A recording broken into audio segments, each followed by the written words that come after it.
Good afternoon. Richard Hammond is out of intensive care and his condition has improved. That's the news from doctors treating him at Leeds General Infirmary. The Top Gear presenter suffered a significant brain injury when the jet-powered vehicle he was driving crashed at high speed. But now he's been moved to a high dependency unit and is apparently making satisfactory progress. Well, let's get the latest now from Danny Savage, who's outside the hospital. Danny? Darren, nearly 48 hours ago, Richard Hammond was airlifted onto the roof of the hospital behind me in a critical condition.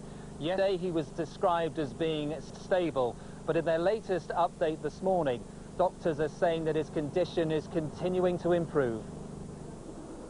Doctors at the Leeds General Infirmary say Richard Hammond is making satisfactory progress. Despite what they describe as a significant brain injury, his condition has been downgraded to stable, and he's been moved of intensive care on the hospital's Jubilee wing to a high dependency unit. At Elvington Airfield near York, where the crash happened, North Yorkshire Police and the Health and Safety Executive are continuing their investigations into the cause. The wreckage of the jet-powered car Richard Hammond was driving is expected to be removed today for further detailed examination. The massive popularity of the endearing presenter is being reflected in fans. Thousands of pounds has been pledged in donations by an online forum to the Yorkshire Air Ambulance, which airlifted him.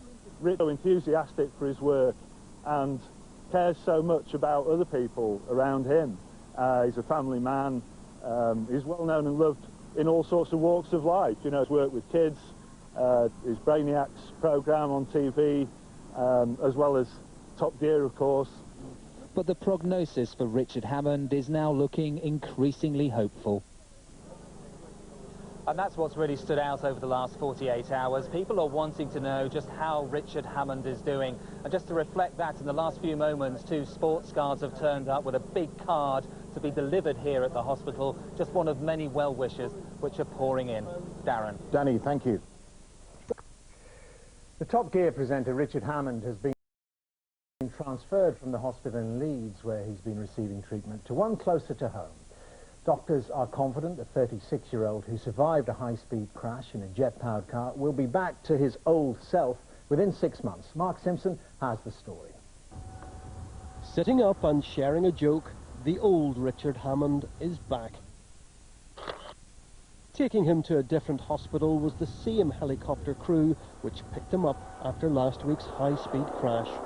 It was mentioned that we had transported him on the day, and he apologised for talking rubbish en route to hospital, which obviously he knew nothing about at that time.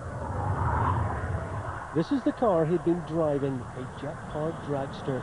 Somehow he lost control and the vehicle bounced across the grass, leaving him trapped inside and seriously injured. When Richard Hammond arrived at this hospital in Leeds last week, initial reports suggested he wouldn't make it through the night.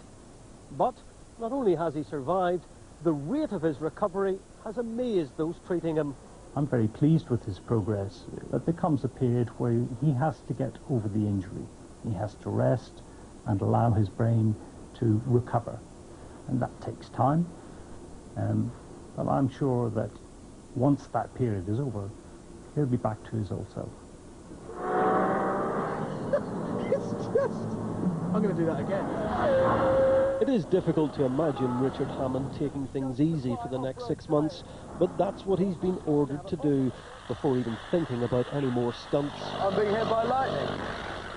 And if you thought that was spectacular, look at this. Here he is today at Bristol Airport, back on his feet, only a week after crashing at 300 miles an hour. Mark Simpson, BBC News. And Claire Marshall is at the hospital in Bristol where Richard Hammond's being treated. And Claire, what form of treatment will he be receiving there? Well, all kinds of treatment. This hospital basically has got a top-class neurosurgical unit to treat the brain damage which he has. It also has the only intensive care unit in a private hospital in this whole region in case his condition may worsen. But it's also got a highly specialised physiotherapy unit. A lot of sports professionals come here to get their injuries treated and rehabilitated. Perhaps for his family, what's the most important thing? He's got 2 young girls, aged just 5 and 2, and in order to come here to visit their dad, they only now have to travel just 1 hour, whereas before, when he was up in Leeds, they had to travel nearly 3. So certainly the staff at this hospital have said that they think he can get all the treatment he needs to be back up on his feet within about 6 months.